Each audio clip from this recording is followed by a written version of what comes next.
오늘 이 시간에는 마태복음 20장 27절로 28절 외 등을 중심으로 해서 임재하신 세 가지 목적, 임재하신 세 가지 목적이란 제 말씀 상관의 언제를 받기를 원합니다.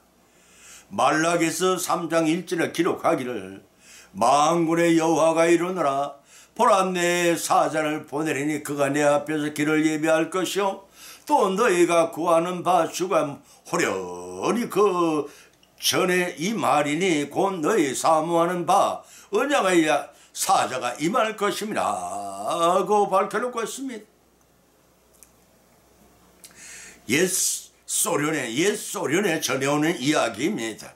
아주 추운 겨울밤 바부슈카 부인이 잠을 자라고 막 따뜻한 침대에 누웠을 때 누군가가 급히 문을 두드렸습니다. 부인은 못 들은 채 하자 두드리는 소리가 더욱 커졌습니다. 결국은 부인은 문을 조금만 열어주었습니다. 밖에는 추위에 빨갛게 된 코와 눈을 잔뜩 뒤집어쓴 목자들이 서 있었습니다. 목자들은 추위에는 아랑곳하지 않고 매우 흥분하여 말했습니다. 바시카 부인, 바로 오늘 밤에 왕이신 아기가 태어났어요. 여기서 그리 멀지 않아요. 부인 빨리 나오세요. 우리가 함께 그곳에 가봅시다. 그러나 바슈카 부인은 고개를 흔들었습니다. 왜냐하면 따뜻한 침대 속과는 달리 문틈으로 들어오는 바람이 너무 차가웠기 때문이었습니다. 내일 가죠. 잘라서 말했습니다. 목자들은 더 이상 설득하지 않고 그곳을 떠나는가 싶더니 잠시 후 목자들은 다시 들어와 다시 문을 두드렸습니다. 문을 연 부인에게 목자들은 광주리 한 개의 빵과 고기를 정했습니다. 내일 드리죠. 약속을 했습니다.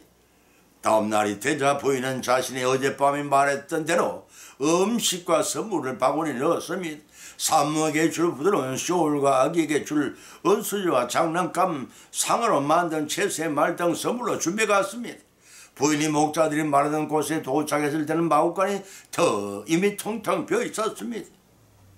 하나님 말씀이 오래전부터 유대 땅에 아기 예수님이 탄생하시기를 예언했음에도 불구하고 제일 먼저 주님을 경배한 사람은 천대 왔던 목동들과 동방박사 세 이방인이었습니다.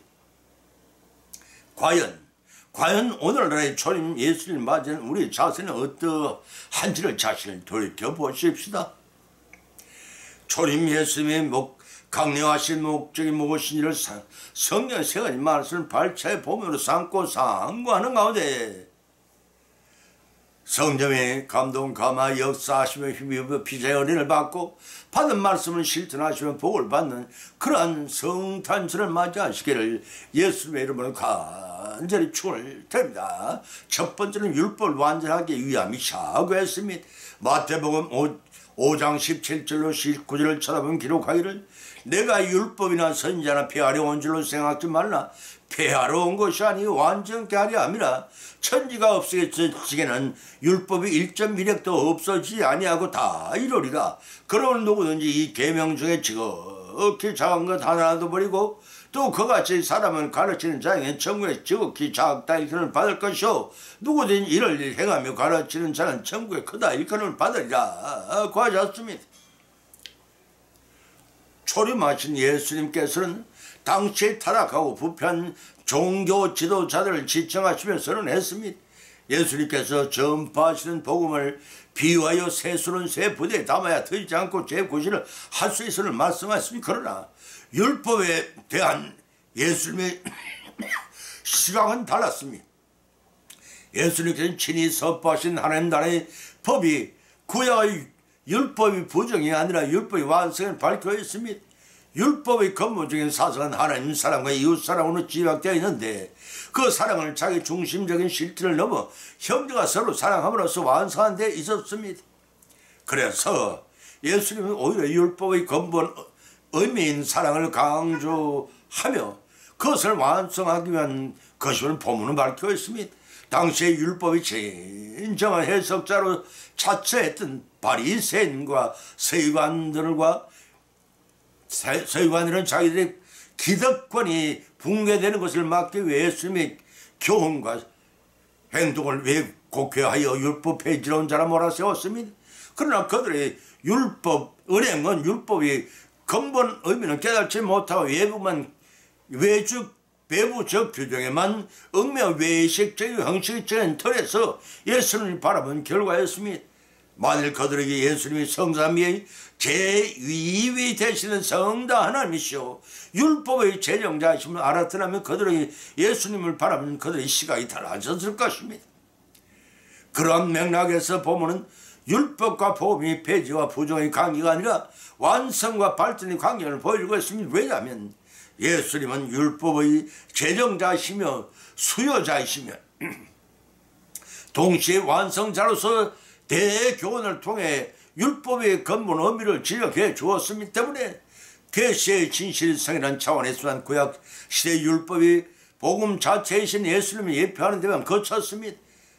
그러나 신약시대에 오신 예수님을 통해서 복음의 실제가 완전히 드러남으로써 율법은 복음 안에서 성계되고 완성되며 성화된 것임을 알 수가 있습니다.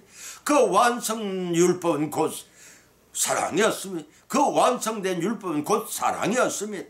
로마서 5장 8절에서 사도 바울이 밝히기를 우리가 아직 죄인 됐을 때 그리스도께서 우리를 위하여 죽으심으로 하나님께서 우리에 대한 자기의 사랑을 확증하셨느니라 하고 했습니다.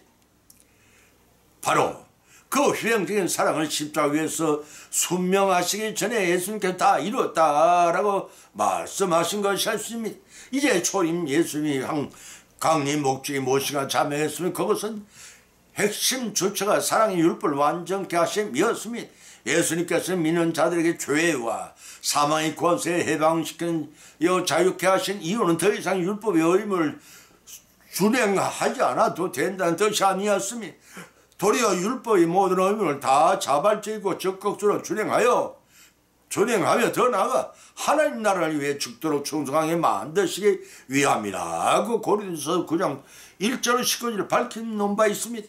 그래서 보면 18절에 예수님께서 선언하시기를 천지가 없어지기 전엔 율법이 1.1획도 반드시 없어지지 아니하리라고 하셨고 보면 19절에서는 이 계명 중 지극히 작은 것 하나도 버리고 그같이 사람을 가르치는 자에게서는 정말 작다 일컬음을 받을 것은 누구니 이를 행하며 가르치는 자는 크다 일컬음을 받으리라고 밝히신 것도 있었던 것입니다.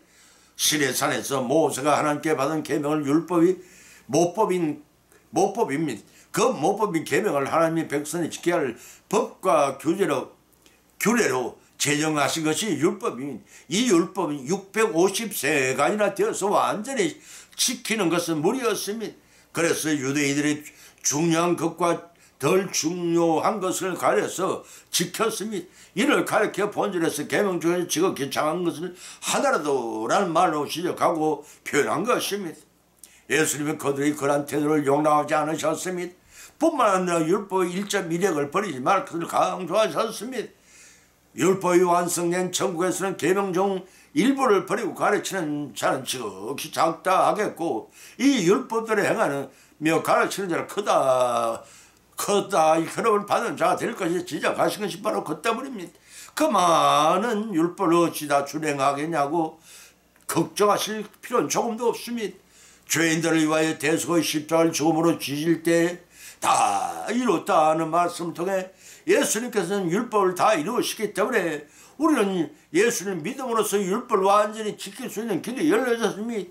이를 명심하고 율법을 완성하러 오신 예수님을 감사와 참여와 영광을 맞이하시는 성탄절을 맞이하시기를 예수님의 이름으로 간절히 축원드립니다. 두 번째는 이방인들에게 구원과 심판을 알리기 위함이라고 하셨습니다. 마태복음 12장 18절을 찾으면 기록하기를 보라 나의 택한 종 곧 내 마음을 기뻐하는 나의 사랑은 자로다. 내가 내 성령을 줄 테니 그가 심판을 이방인에게 알리게 하리라 하고 하셨습니다. 우리나라 속담에 구설이 서말이라도 꿰지 않으면 아무 소용없다고 하였습니다. 돼지코에 진주 목걸이를 줘도 걸지 아니하고 이를 삼켜버리면 목에 걸려 괴로움을 더할 뿐입니다. 당시에 이스라엘 백성들이 그러했습니다. 죄를 깨닫고 영생의 길을 가르치는 율법을 주었음에도 불구하고 제대로 사용하지 못할 뿐만 아니라 율법을 주신 목적을 깨닫지 못함으로써 그것을 준행함으로써 구원과 심판이 있음을 알리기 위함을 그들은 알지 못했어. 그런데 당시의 종교 지도자는 그릇만을 찾고 율법의 참 근본을 깨닫지 못하여 형식과 외식주에 치우쳐 하나님의 선민들에게 혼란과 절망만을 안겨주었습니다. 이사야서 40장 1절로 41절로 4절의 말씀을 찾아보면 내가 붙드는 나의 종 내 마음에 기뻐하는 나의 택한 사람은 보라. 내가 나의 신을 그에게 주었으니 그가 이방의 공의를 베풀리라. 그는 외치지 아니하면 목소리를 높이지 아니하면 그 소리를 거리에 들리게 하지 아니하면 상한 갈대를 꺾지 않으며 꺼져가는 등불을 끄지 아니하고 진리로 공의를 베풀 것이며 그는 쇠하지 아니하며 낙담하지 아니하고 세상의 공의를 세우게 이르니 선들의 그 견을 앙하리라고 하였던 것입니다.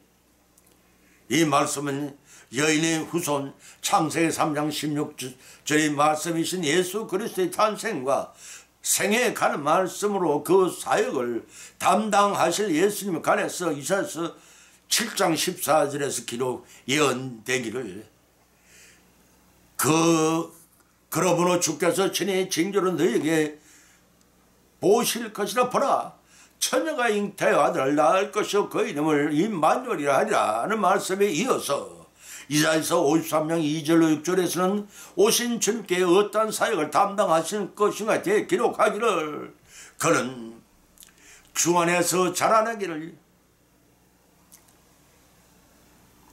연한 순 같고 마른 땅에 나온 줄기 같아서 공 모양도 없고 풍채도 없은즉 우리의 보기는 흡족할 만한 아름다운 것이 없도다. 그런 멸시를 받아 사람에게 실어 버린 바 되었으며 난고를 많이 겪었으며 질고를 하는 자라. 마치 사람들에게 얼굴을 가리고 보지 않음을 받는 자 같아서 멸시를 당하였고 우리도 그를 귀히 여기지 아니하였도다. 그런 실로 우리의 질고를 지고 우리의 슬픔을 당하였거늘 우리는 생각하기를 그는 징벌을 받아 하나님께 맞아 고난을 당한다 하였느라. 그가 찔림은 우리의 허물을 인하며 그가 상함은 우리의 죄악을 인함이라.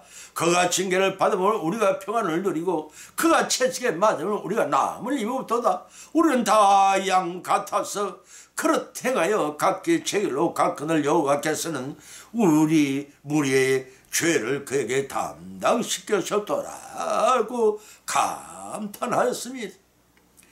이사야 선지자는 740년 후에 오실 예수님의 사역을 마치 눈앞에 보는 듯이 예언해 놓았습니다.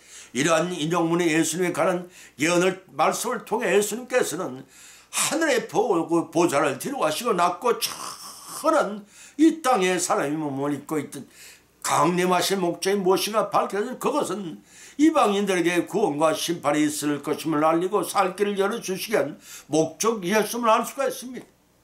히브리서 9장 22절에서 율법을 쫓아 그의 모든 물건이 피로써 정결케 되느니 피 흘림이 없으니 사함이 없는 일 아셨고 동 27절은 한번 주는 큰 사람에게 정한 것이요 그 후에는 정한 대로 심판을 있으리라 는 말씀을 대비하는 바른 삶을 살아서 행한 대로 심판을 받지 말고 예수님의 인격을 담고 다르고 포함한 삶을 통해 알곡으로 잘 익어져 가는 것입니다.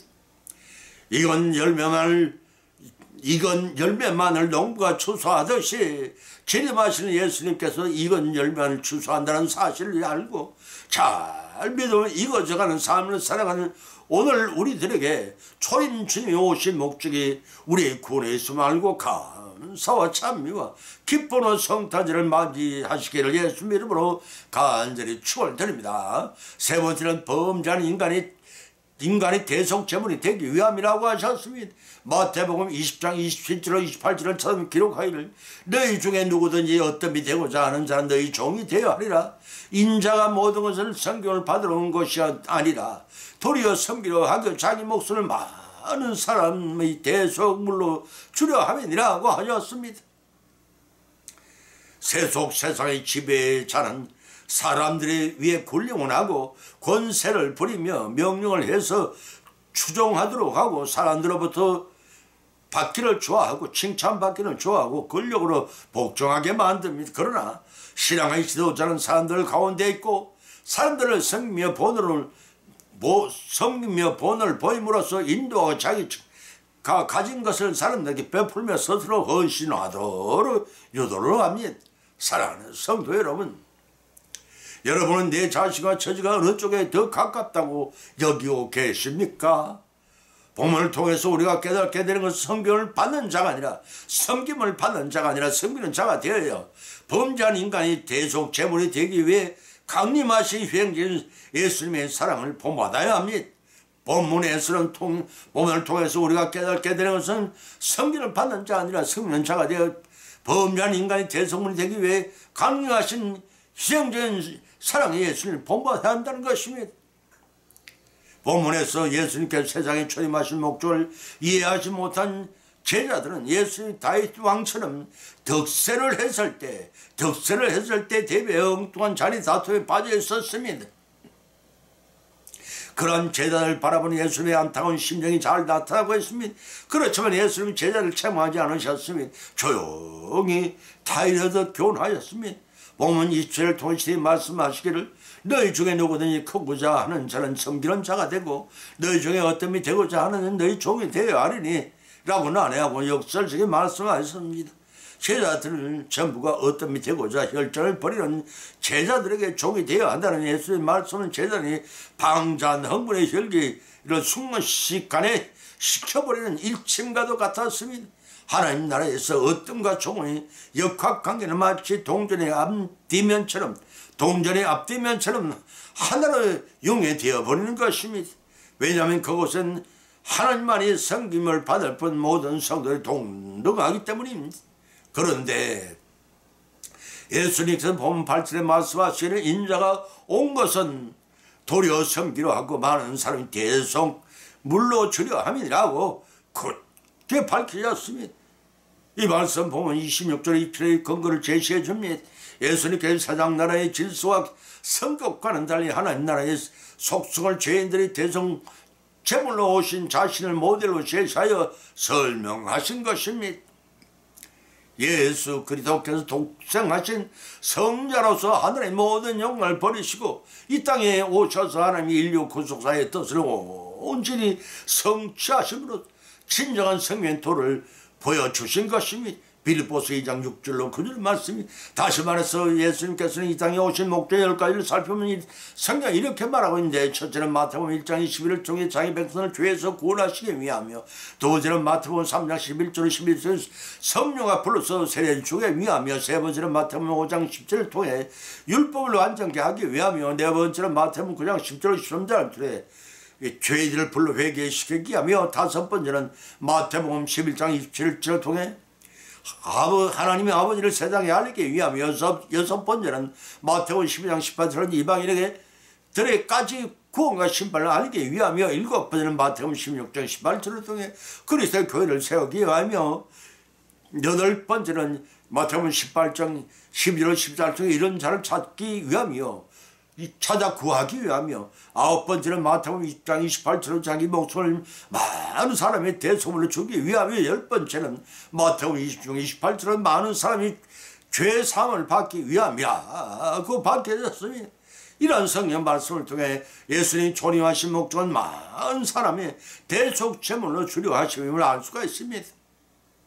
여기서 많은 사람이 대속물을 헬라어 리트론 안티플론이라는 의미는 예수님이 이 땅에 오신 목적인 인류 구속 사역을 단적으로 보여주는 말씀이 이는 다른 사람을 섬기는 사역을 자신의 목숨을 다른 사람의 죄를 속전시켜주는 대속제물로까지 내어주신 철저한 자기 비하의 규범을 모범을 보여주신 것입니다. 빌립보서 2장 6절 9절의 기록을 살펴보면 그런 근본 하나님의 본체시나 하나님과 동등됨을 취할 것을 여기지 아니하시고 오히려 자기를 비워 조구의 형체를 가진 사람들과 같이 되었고 사람의 모양으로 나타나시며 자기를 낮추시 죽기까지 복종하셨으니 곧 십자가에 죽으심이라고 밝혔습니다. 이제는 초임하신 예수님의 목적이 무엇인가 자명했을 그것은 범죄한 인간이 대속 제물이 되어 구원하시기 위함이었습니다. 이러한 사실들을 깨달은 것은 새삼 우리가 예수님께 드린 말씀의 순종과 실천하심으로써 충성으로 하나님이 구주로 보내신 아주 예수님의 성탄절을 다 같이 기쁨으로 맞이하시는 성탄절 맞이하시기를 예수님의 이름으로 간절히 축원드립니다. 오늘의 강림하신 세 가지 목적에 있는 제 말씀은 상관하는 가운데 피차에 믿은 대로 어린을 받아 또한 세 가지 교훈을 받는 다시 말해 첫 번째는 예수님이 강림하신 목적은 율법을 완전케 하시기 위함이었습니다. 두 번째는 예수님이 강림하신 목적은 이방인들에게 구원과 심판의 있음을 알기 위함이었습니다. 세 번째는 예수님이 강림하신 목적은 범죄한 인간의 대속제물이 되기 위함이었습니다. 이런 예수의 초림 목적을 받은 말씀으로 제발 거치지 마십시다. 우리의 실생활 가운데 받은 말씀을 실천하고 적용하시는 성령이 역사하시는 빈면 믿음이 힘입어 밑바닥에서 우러나는 감격과 감사와 찬송과 기쁨으로 우리 모두 성탄절을 맞이하시는 축복이 임하시기를 예수님의 이름으로 간절히 축원을 드립니다. 찬송가 314장을 올립니다.